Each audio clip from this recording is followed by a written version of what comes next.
Do you want to make your oil changes less messy? Do you want to get the oil directly into your recycling jugs without an oily pan? Stay tuned, and in this video I'll show you how not only to change the oil filter on your Honda, but also how to install a low profile, quick drain valve by Fumoto. Today we're working on a 1.5 liter Honda CRV 2019, and this engine is in a lot of their vehicles, so if you have a Honda Accord with the same engine, this would also work in that car. You want to make sure that you drive your car around the block at least a few minutes, or idle it for a few minutes to warm up the oil. That way it'll come out a lot faster and easier.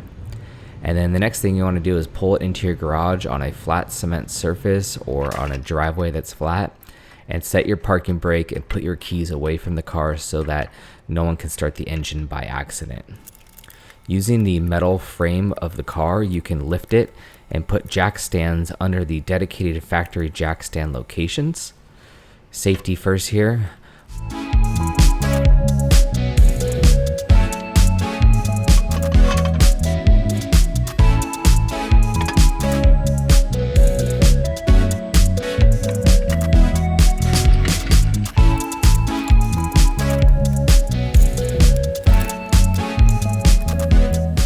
Once those are in place, I put my jack back underneath the car as a backup in case something was to fail.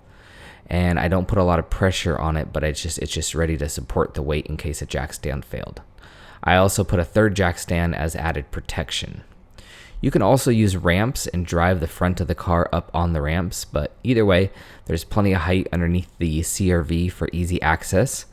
And once the car is lifted, I put chocks behind the rear wheels for even more safety. Now we can pop the hood and open the oil filler cap to relieve air pressure. It's also a good idea to wipe this off first to get the road debris, sand, or dirt away from the filling area. And also you can pop the dipstick to allow air down the tube to help drain the oil better. Now we're ready to remove the lightweight metal guard underneath the engine. It's secured in place by two different style screws on this 2019. There are 3 metal screws, which are Phillips. There's 2 in the front and 1 in the back. Then there's multiple plastic regular flathead screws on the perimeter. Those you turn 90 degrees and they release and fall right out. The pan is thin aluminum and you can hold it easily with one hand, unlike other cars that have like a heavy metal rock guard.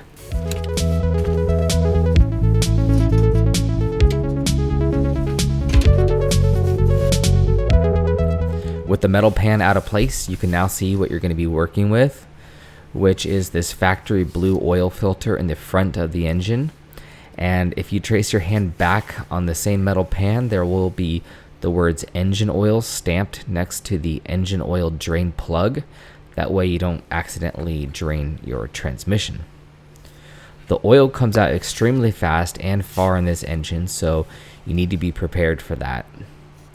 Using a 17mm wrench or socket, you'll need to loosen the drain plug, and mine was very, very tough, so I had to tap it with a hammer to shock and loosen the bolt, and it was put on really tight from the last person.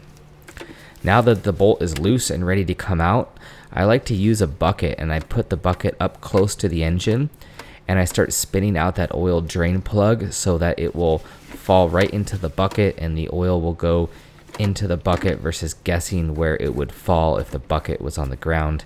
You know, the oil comes out a foot or so laterally, so you might miss your aiming point here.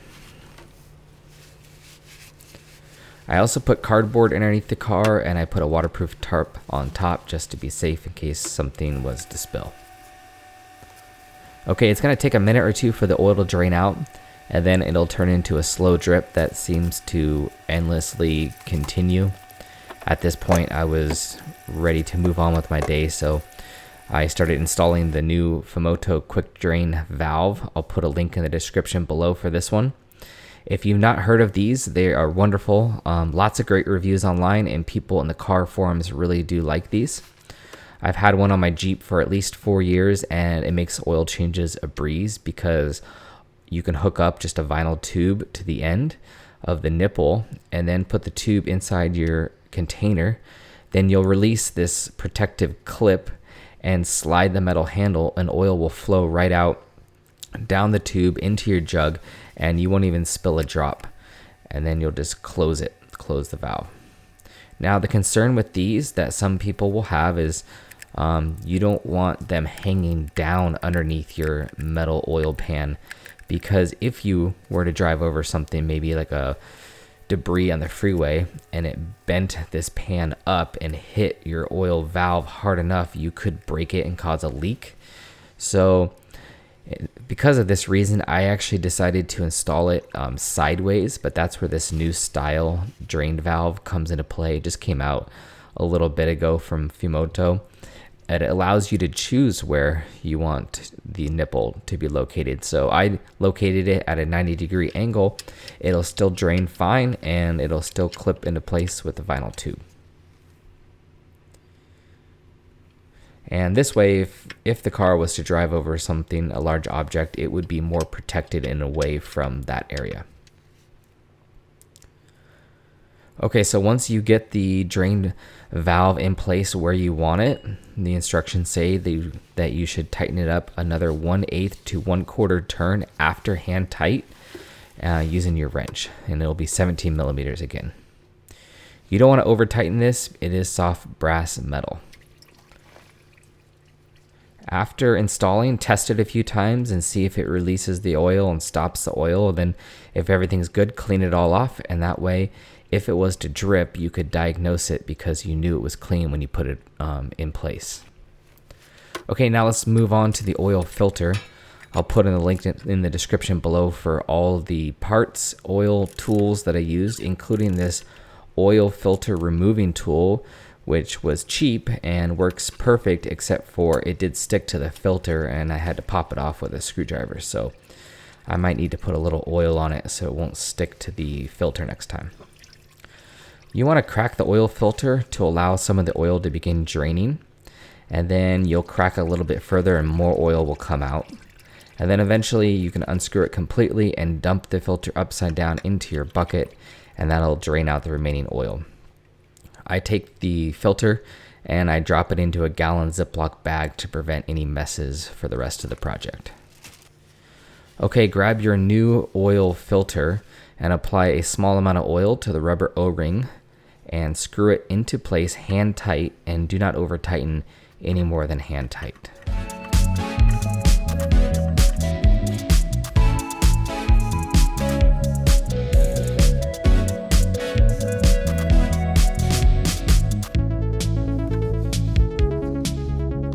Okay, let's go to the top of the engine and set up the oil filling process.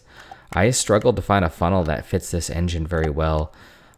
Too big or too small, it just doesn't want to stay in place. So if you guys know of a particular funnel that would help all of us out, if we can get it on Amazon, please leave a link below in the comments section and I would love to know.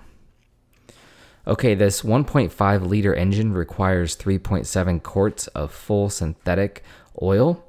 And the measuring lines on these jugs are difficult to read and not that precise. So one trick that I saw in another YouTube video, I'll put a picture of that, is to use a cheap kitchen measuring cup, like something from like the dollar store that you'd use in the kitchen. And that way you can measure out 3.7 quarts into a larger container. And then you can use a Sharpie marker and mark down where that lies. So then the next time you do an oil change, you just fill up the painter's cup or the jug and you know exactly what 3.7 quarts is, so it'll be a lot less work. And that's the goal of this oil change today, is to get that quick drain plug installed or valve installed, get some measuring cups out, and that way every time I do an oil change on this Honda, it'll be like a 15-minute job. If you have Amazon Alexa or an iPhone Siri, you can do measurement calculations really easily. All you have to do is say, "Hey Siri, how many cups are in 3.7 quarts?" Or, "Hey Siri, what is 0.7 quarts to milliliters?" Things like that. With your oil measured out, it's time to fill the engine from the top. Once you're done with this, you'll secure the cap back in place, and you can pull your dipstick, wipe it off, and test it a few times and see where your oil levels are sitting, but it's not going to be accurate until you run the engine and fill up that oil filter. So I'll go start the engine and run it for a minute or two, shut it off, wait a few more minutes, and then I'm going to check for any drips or leaks below before I reassemble that drain pan. And everything checked out good, so now I'll wipe off the dipstick and I'll check it again to check the levels, make sure everything's okay. Okay, now we're ready to take the car off the jack stands, and then we'll go take it for a drive around the block, make sure everything is okay. And then if everything is good, I'll reassemble the drain pan below in the same order as I took it off, and it's so lightweight that it makes it really easy.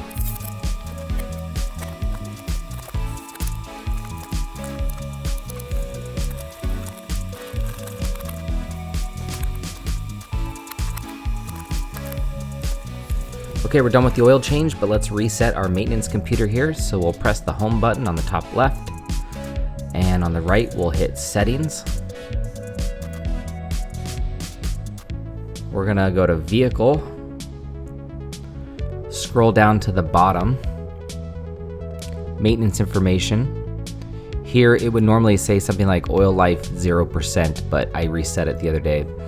But you would just select oil and filter. You would hit the reset button, and that'll take you from the 5 or 10% back to 100%, and it'll start counting out again depending on how many miles and idle time and things like that. All right, that's the end of this video. I hope you enjoyed it. If you found value, please give me a like and a subscribe, and if there's anything we can do better, let us know.